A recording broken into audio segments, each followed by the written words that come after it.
नमस्कार, मैं हूं स्मृति झा और 10 सूत्रधार की साहित्यिक कहानियों की श्रृंखला में आज आपको सुनाएंगे बड़े घर की बेटी। बड़े घर की बेटी मुंशी प्रेमचंद द्वारा लिखित प्रसिद्ध कहानी है। इस कहानी में उन्होंने संयुक्त परिवार में उत्पन्न होने वाले समस्याओं, कलहों, बात का बतंगड़ बन जाने और फिर आपसी समझदारी से बिगड़ती परिस्थिति को सामान्य करने के हुनर को दर्शाया है। इस पर और चर्चा करेंगे, पहले सुनते हैं ये कहानी। बेनी माधव सिंह गौरीपुर गांव के जमींदार और नंबरदार थे। उनके पितामह किसी समय बड़े धनधान्य संपन्न थे। गांव का पक्का तालाब और मंदिर, जिनकी अब मरम्मत भी मुश्किल थी, उन्हीं के कीर्ति स्तंभ थे। कहते हैं इस दरवाजे पर हाथी झूमता था। अब उसकी जगह एक बूढ़ी भैंस थी, जिसके शरीर में अस्थि पंजर के सिवा और कुछ शेष ना रहा था, पर दूध शायद बहुत देती थी, क्योंकि एक न एक आदमी हांडी लिए उसके सिर पर सवार ही रहता था। बेनी माधव सिंह अपनी आधी से अधिक संपत्ति वकीलों को भेंट कर चुके थे। उनकी वर्तमान आय 1000 रुपये वार्षिक से अधिक ना थी। ठाकुर साहब के 2 बेटे थे। बड़े का नाम श्रीकंठ सिंह था। उसने बहुत दिनों के परिश्रम और उद्योग के बाद बीए की डिग्री प्राप्त की थी। अब एक दफ्तर में नौकर था। छोटा लड़का लाल बिहारी सिंह दोहरे बदन का सजीला जवान था। भरा हुआ मुखड़ा, चौड़ी छाती, भैंस का 2 सेर ताजा दूध वह उठकर सवेरे पीता था। श्रीकंठ सिंह की दशा बिल्कुल विपरीत थी। इन नेत्र प्रिय गुणों को उन्होंने बीए इन्हीं 2 अक्षरों पर न्योछावर कर दिया था। इन 2 अक्षरों ने उनके शरीर को निर्बल और चेहरे को क्रांतिहीन बना दिया था। इसी से वैद्य ग्रंथों पर उनका विशेष प्रेम था। आयुर्वेदिक औषधियों पर उनका अधिक विश्वास था। शाम सवेरे से उनके कमरे से प्रायः खरल की सुरीली कर्ण मधुर ध्वनि सुनाई दिया करती थी। लाहौर और कलकत्ते के वैद्यों से बड़ी लिखा पढ़ी रहती थी। श्रीकंठ इस अंग्रेजी डिग्री के अधिपति होने पर भी अंग्रेजी सामाजिक प्रथाओं के विशेष प्रेमी न थे, बल्कि वह बहुधा बड़े जोर से उनकी निंदा और तिरस्कार किया करते थे। इससे गांव में उनका बड़ा सम्मान था। दशहरे के दिनों में वह बड़े उत्साह से रामलीला में सम्मिलित होते और स्वयं किसी न किसी पात्र का पार्ट लेते थे। गौरीपुर में रामलीला के वही जन्मदाता थे। प्राचीन हिंदू सभ्यता का गुणगान उनकी धार्मिकता का प्रधान अंग था। सम्मिलित कुटुंब के तो वह एकमात्र उपासक थे। आजकल स्त्रियों को कुटुंब में मिलजुल कर रहने की जो अरुचि होती है, उसे वह जाति और देश दोनों के लिए हानिकारक समझते थे। यही कारण था कि गांव की ललनाएं उनकी निंदक थीं। कोई कोई तो उन्हें अपना शत्रु समझने से भी संकोच न करती थी। स्वयं उनकी पत्नी को भी इस विषय में उनसे विरोध था। यह इसलिए नहीं कि उसे अपने सास ससुर, देवर या जेठ आदि से घृणा थी, बल्कि उसका विचार था कि यदि बहुत कुछ सहने और तरह से कष्ट पर भी परिवार के साथ निर्वाह ना हो सके, तो आए दिन की कलह से जीवन को नष्ट करने की अपेक्षा यही उत्तम है कि अपनी खिचड़ी अलग पकाई जाए। आनंदी एक बड़े उच्च कुल की लड़की थी। उसके बाप एक छोटी सी रियासत के तालुकेदार थे। विशाल भवन, 1 हाथी, 3 कुत्ते, बाज, बहरी सिकरे, झाड़ फानोश, आनरेरी मजिस्ट्री और ऋण, जो एक प्रतिष्ठित तालुकेदार के भोग्य पदार्थ हैं, यहाँ सभी विद्यमान थे। नाम था भूप सिंह। बड़े उदारचित्त और प्रतिभाशाली पुरुष थे, पर दुर्भाग्य से लड़का एक भी न था। 7 लड़कियां हुईं और दैव योग से सब की सब जीवित रहीं। पहली उमंग में तो उन्होंने 3 ब्याह दिल खोल कर किए, पर 15-20 हजार रुपयों का कर्ज सिर पर हो गया तो आंखें खुली, हाथ समेट लिया। आनंदी चौथी लड़की थी। वह अपनी सब बहनों से अधिक रूपवती और गुणवती थी। इससे ठाकुर भूप सिंह उसे बहुत प्यार करते थे। सुंदर संतान को कदाचित उसके माता पिता भी अधिक चाहते हैं। ठाकुर साहब बड़े धर्म संकट में थे कि इसका विवाह कहाँ करें। ना तो यही चाहते थे कि ऋण का बोझ बढ़े, और ना यही स्वीकार था कि उसे अपने को भाग्यहीन समझना पड़े। एक दिन श्रीकंठ उनके पास किसी चंदे का रुपया मांगने आए। शायद नागरी प्रचार का चंदा था। भूप सिंह उनके स्वभाव पर रीझ गए और धूमधाम से श्रीकंठ सिंह का आनंदी के साथ ब्याह हो गया। आनंदी अपने नए घर में आई तो यहाँ का रंग ढंग कुछ और ही देखा। जिस टीम टाम की उसे बचपन से ही आदत पड़ी थी, वह यहाँ नाम मात्र को भी ना थी। हाथी घोड़ों का तो कहना ही क्या, कोई सजी हुई सुंदर बहली तक ना थी। रेशमी स्लीपर साथ लाई थी, पर यहाँ बाग कहाँ। मकान में खिड़कियां तक न थीं, न जमीन पर फर्श, न दीवार पर तस्वीरें। यह सीधा सादा देहाती गृहस्थ का मकान था।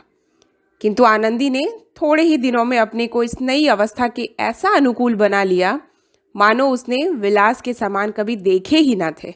एक दिन दोपहर के समय लाल बिहारी सिंह 2 चिड़ियां लिए हुए आया और भावत से बोला, जल्दी से पका दो, मुझे भूख लगी है। आनंदी भोजन बनाकर उसकी राह देख रही थी।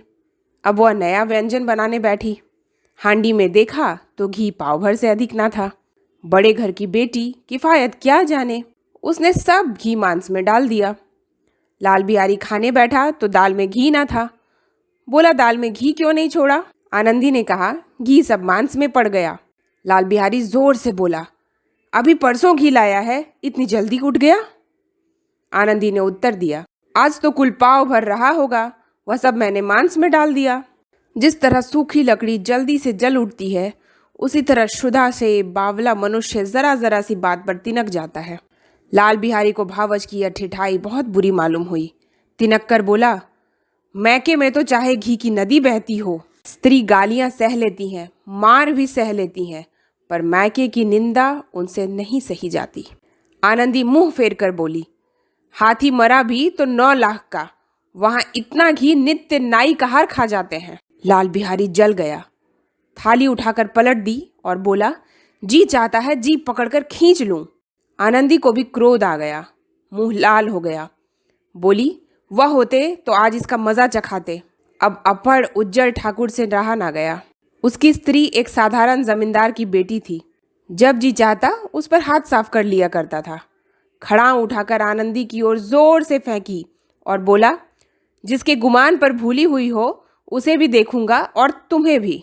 आनंदी ने हाथ से खड़ाऊ रोकी, सिर बच गया, पर उंगली में बड़ी चोट आई। क्रोध के मारे हवा से हिलते पत्ते की भांति कांपती हुई अपने कमरे में आकर खड़ी हो गई। स्त्री का बल और साहस, मान और मर्यादा पति तक है। उसे अपने पति के ही बल और पुरुषत्व का घमंड होता है। आनंदी खून का घूंट पीकर रह गई। श्रीकंठ सिंह शनिवार को घर आया करते थे। बृहस्पति को यह घटना हुई थी। 2 दिन तक आनंदी कोप भवन में रही, न कुछ खाया न पिया, उसकी बाट देखती रही। अंत में शनिवार को यह नियमाकुल संध्या समय पर घर आए और बाहर बैठकर कुछ इधर उधर की बातें की। कुछ देश काल संबंधी समाचार तथा कुछ नए मुकदमों आदि पर चर्चा करने लगे।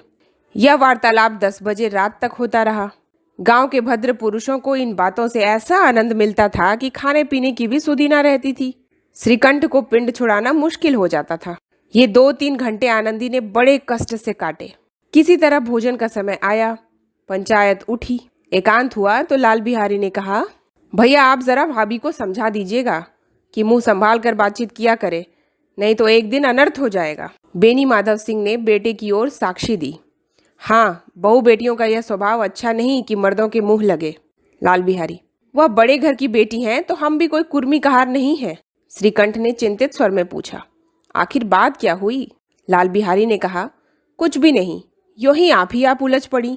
मैके के सामने हम लोगों को कुछ समझती ही नहीं। श्रीकंठ खा पीकर आनंदी के पास गए। वह भरी बैठी थी। यह हजरत भी कुछ तीखे थे। आनंदी ने पूछा, चित्त तो प्रसन्न है? श्रीकंठ बोले, बहुत प्रसन्न है, पर तुमने आजकल घर में यह क्या उपद्रव मचा रखा है? आनंदी की त्योरियों पर बल पड़ गए। झुंझलाहट के मारे बदन में ज्वाला सी दहक उठी। बोली, जिसने तुमसे यह आग लगाई है उसे पाऊं तो मुंह झुलस दूं। श्रीकंठ, इतनी गर्म क्यों होती हो? बात तो कहो। आनंदी, क्या कहूं, यह मेरे भाग्य का फेर है, नहीं तो गवार छोकरा जिसको चपरासीगिरी करने का भी शहूर नहीं, मुझे खड़ाऊ से मारकर यो ना करता। श्रीकंठ, सब हाल साफ साफ कहो तो मालूम हो, मुझे तो कुछ पता ही नहीं। आनंदी, परसों तुम्हारे लाडले भाई ने मुझसे मांस पकाने को कहा। घी हांडी में पाव भर से अधिक ना था, वह सब मैंने मांस में डाल दिया। जब खाने बैठा तो कहने लगा, दाल में घी क्यों नहीं है? बस इसी पर मेरे मायके को बुरा भला कहने लगा। मुझसे ना रहा गया। मैंने तो कहा कि वहाँ इतना घी तो नाई कहार खा जाते हैं और किसी को जान भी नहीं पड़ता। बस इतनी सी बात पर इस अन्यायी ने मुझ पर खड़ाऊ फेंक मारी। यदि हाथ से ना रोक लूं तो सिर फट जाए। उसी से पूछो मैंने जो कुछ कहा वह सच है या झूठ। श्रीकंठ की आंखें लाल हो गईं। बोले, यहाँ तक हो गया इस छोकरे का यह साहस? आनंदी स्त्रियों के स्वभाव अनुसार रोने लगी, क्योंकि आंसू उनकी पलकों पर रहते हैं। श्रीकंठ बड़े धैर्यवान और शांत पुरुष थे। उन्हें कदाचित ही कभी क्रोध आता था।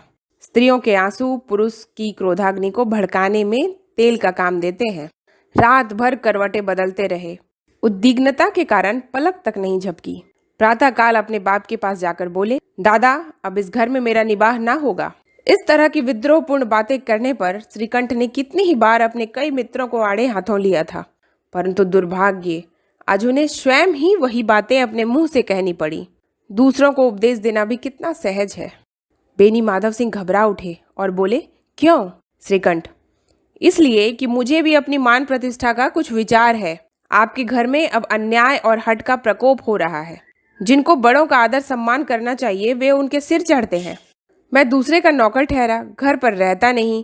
यहाँ मेरे पीछे स्त्रियों पर खड़ाऊ और जूतों की बौछारें होती हैं। कड़ी बात तक चिंता नहीं, कोई एक की दो कह ले, वहाँ तक मैं सह सकता हूँ, किंतु यह कदापित नहीं हो सकता कि मेरे ऊपर लात घुसे पड़े और मैं दम न मारूं। बेनी माधव सिंह कुछ जवाब न दे सके। श्रीकंठ सदैव उनका आदर करते थे। उनके ऐसे तेवर देखकर बूढ़ा ठाकुर अवाक रह गया। केवल इतना ही बोला, बेटा, तुम बुद्धिमान होकर ऐसी बातें कहते हो? स्त्रियां इस तरह घर का नाश कर देती हैं, उनको बहुत सिर चढ़ाना अच्छा नहीं। श्रीकंठ, इतना मैं जानता हूँ, आपके आशीर्वाद से ऐसा मूर्ख नहीं हूँ।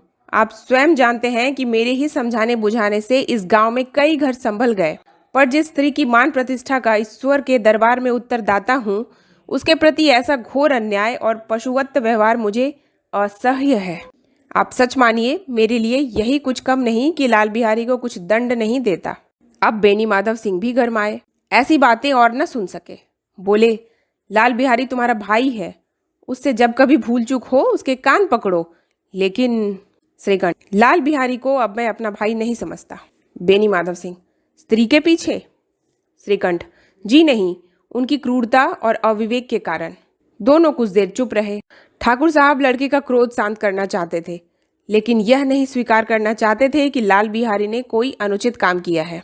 इसी बीच में गांव के और कई सज्जन हुक्के चिलम के बहाने वहां आ बैठे। कई स्त्रियों ने जब यह सुना कि श्रीकंठ पत्नी के पीछे पिता से लड़ने को तैयार हैं, तो उन्हें बड़ा हर्ष हुआ। दोनों पक्षों की मधुर वाणियां सुनने के लिए उनकी आत्माएं तिलमिलाने लगी।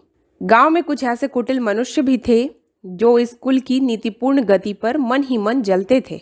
वे कहा करते थे, श्रीकंठ अपने बाप से दबता है, इसलिए वह दब्बू है। उसने विद्या पढ़ी, इसलिए वह किताबों का कीड़ा है। बेनी माधव सिंह उनकी सलाह के बिना कोई काम नहीं करते, यह उनकी मूर्खता है। इन महानुभावों की शुभकामनाएं आज पूरी होती दिखाई दी। कोई हुक्का पीने के बहाने और कोई लगान की रसीद दिखाने आकर बैठ गया। बेनी माधव सिंह पुराने आदमी थे, इन भावों को ताड़ गए। उन्होंने निश्चय किया, चाहे कुछ ही क्यों ना हो, इन द्रोहियों को ताली बजाने का अवसर ना दूंगा। तुरंत कोमल शब्दों में बोले, बेटा, मैं तुमसे बाहर नहीं हूँ, तुम्हारा जो जी चाहे करो। अब तो लड़के से अपराध हो गया। इलाहाबाद का अनुभव रहित झझलाया हुआ ग्रेजुएट इस बात को ना समझ सका। उसे डेबिटिंग क्लब में अपनी बात पर अड़ने की आदत थी। इन हथखंडों की उसे क्या खबर। बाप ने जिस तरह मतलब से बात पलटी थी वह उसकी समझ में ना आया। बोला, लाल बिहारी के साथ अब इस घर में नहीं रह सकता। बेनी माधव, बेटा, बुद्धिमान लोग मूर्खों की बात पर ध्यान नहीं देते। वह बेसमझ लड़का है, उससे जो कुछ भूल हुई उसे तुम बड़े होकर क्षमा करो। श्रीकंठ, उसके इस दुष्टता को मैं कदापि नहीं सह सकता। या तो वही घर में रहेगा या मैं। आपको यदि वह अधिक प्यारा है तो मुझे विदा कीजिए, मैं अपना भार आप संभाल लूंगा। यदि मुझे रखना चाहते हैं तो उससे कहिए जहाँ चाहे वहाँ चला जाए। बस यह मेरा अंतिम निश्चय है। लाल बिहारी सिंह दरवाजे की चौखट पर चुपचाप खड़ा बड़े भाई की बातें सुन रहा था। वह उनका बहुत आदर करता था। उसे कभी इतना साहस ना हुआ था कि श्रीकंठ के सामने चारपाई पर बैठ जाए, हुक्का पी ले या पान खा ले। बाप का भी वह इतना मानना करता था। श्रीकंठ का भी उस पर हार्दिक स्नेह था। अपने होश में उन्होंने कभी उसे घुड़का तक ना था। जब वो इलाहाबाद से आते तो उसके लिए कोई ना कोई वस्तु अवश्य लाते। मुगदर की जोड़ी उन्होंने ही बनवा दी थी। पिछले साल जब उसने अपने से ड्योढ़े जवान को नागपंचमी के दिन दंगल में पछाड़ दिया तो उन्होंने पुलकित होकर अखाड़े में ही जाकर उसे गले से लगा लिया था। 5 रुपए के पैसे लुटाए थे। ऐसे भाई के मुंह से आज ऐसी हृदय विदारक बात सुनकर लाल बिहारी को बड़ी ग्लानि हुई। वह फूट फूट कर रोने लगा। इसमें संदेह नहीं कि अपने किए पर पछता रहा था। भाई के आने से एक दिन पहले ही उसकी छाती धड़कती थी कि देखूं भैया क्या कहते हैं। मैं उनके सम्मुख कैसे जाऊंगा, उनसे कैसे बोलूंगा, मेरी आंखें उनके सामने कैसे उठेंगी। उसने समझा था कि भैया मुझे बुलाकर समझा देंगे। इस आशा के विपरीत आज उसने उन्हें निर्दयता की मूर्ति बने हुए पाया। वह मूर्ख था, परंतु उसका मन कहता था कि भैया मेरे साथ अन्याय कर रहे हैं। यदि श्रीकंठ उसे अकेले में बुलाकर 2-4 बातें कह देते, इतना ही नहीं 2-4 तमाचे भी लगा देते, तो कदाचित उसे इतना दुख न होता। पर भाई का यह कहना कि अब मैं इसकी सूरत नहीं देखना चाहता, लाल बिहारी से सहा न गया। वह रोता हुआ घर आया, कोठरी में जाकर कपड़े पहने, आंखें पोंछी, जिसमें कोई यह न समझे कि रोता था। तब आनंदी के द्वार पर आकर बोला, भाभी, भैया ने निश्चय किया है कि वह मेरे साथ ना रहेंगे घर में। अब वह मेरा मुंह नहीं देखना चाहते, इसलिए अब मैं जाता हूँ। उन्हें फिर मुंह न दिखाऊंगा। मुझसे जो कुछ अपराध हुआ उसे क्षमा करें। यह कहते कहते लाल बिहारी का गला भर आया। जिस समय लाल बिहारी सिंह सिर झुकाए आनंदी के द्वार पर खड़ा था, उसी समय श्रीकंठ सिंह भी आंखें लाल किए बाहर से आए।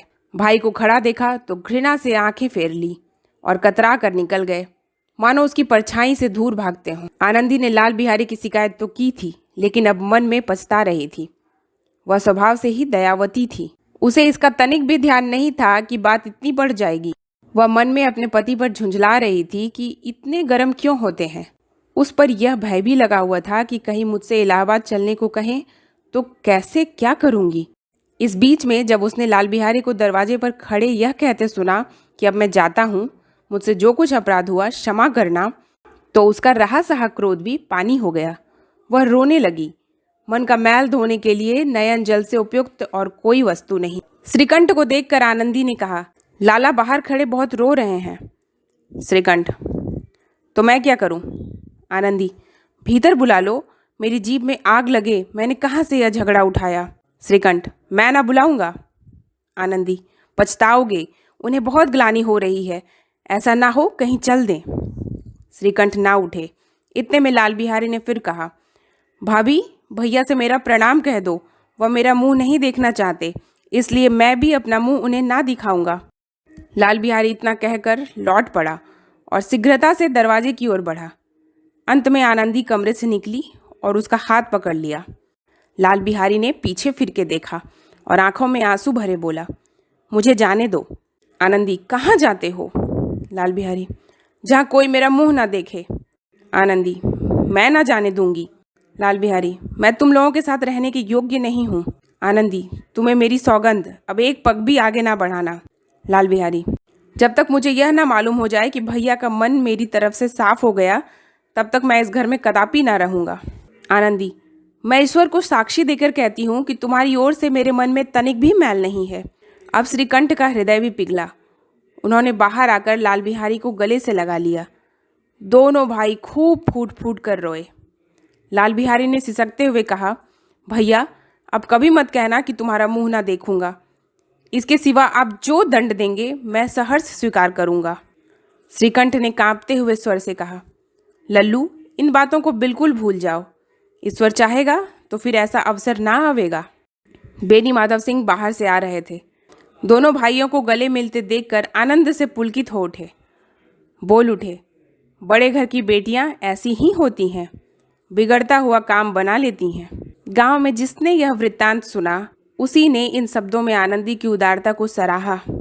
बड़े घर की बेटियां ऐसी ही होती हैं।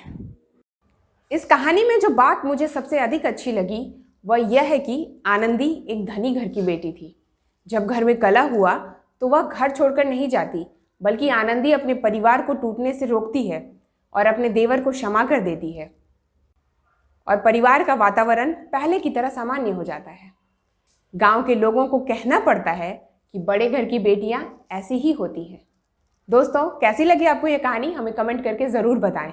वीडियो को लाइक करें और यदि आप पहली बार 10 सूत्रधार पर आए हैं तो इसे सब्सक्राइब करें, बेल आइकन एक्टिवेट कर लें और हाँ, शेयर करना ना भूलें। धन्यवाद।